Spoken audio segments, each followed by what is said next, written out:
marşrut üzrə hansı ki ifadələr səsləndirilir? Azərbaycan, vətən sənə canım fəda.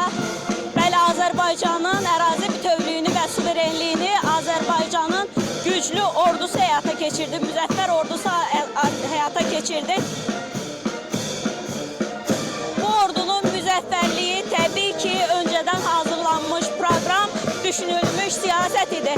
Hərbi ordumuzun texniki bazası möhkəmləndirildi və onlar beynəlxalq səviyyədə məhz öz gücünü göstərmək, eyni zamanda bu sahədə işləri daha da mükəmməlləşdirdilər. Təbii ki, amma bir söz var, Cənab Ali Başkomandan hər zaman ifadə edir. Hansı texnik olur olsun, hansı mükəmməl texnik olur olsun, fərqi yoxdur. Əsas vətən sevgisi idi ki, məhz bu qalibiyyəti Azərbaycan ordusunun fərdlərinin vətənə olan sevgisi qazandırdı Azərbaycana.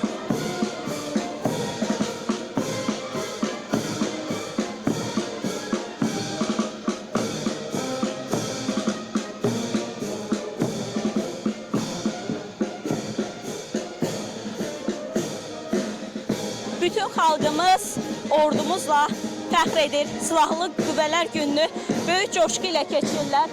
Bunu yol boyu bu yürüyüşü izləyənlərin sayəsində daha rahat şəkildə deyə bilərik.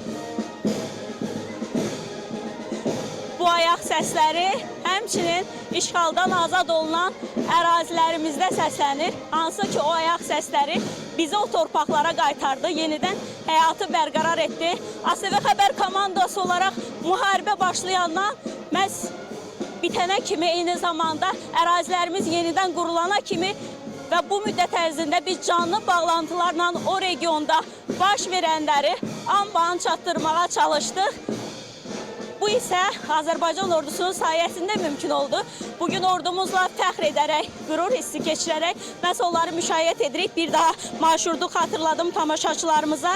Biz Şəhidlər Xiyabanı istiqamətindən başladıq. Hazırda sahil metrosu istiqamətindən, Qala Qapıları istiqamətindən məhz Bəhramgürün heykəlinə kimi marşrut davam edəcək. Efirimizi izləyənlər təbii ki, onlarla peşə bayramlarını qeyd etmək üçün sevgilərini, hörmətlərini bildirmək naminə yürüşə izləyə bilərlər.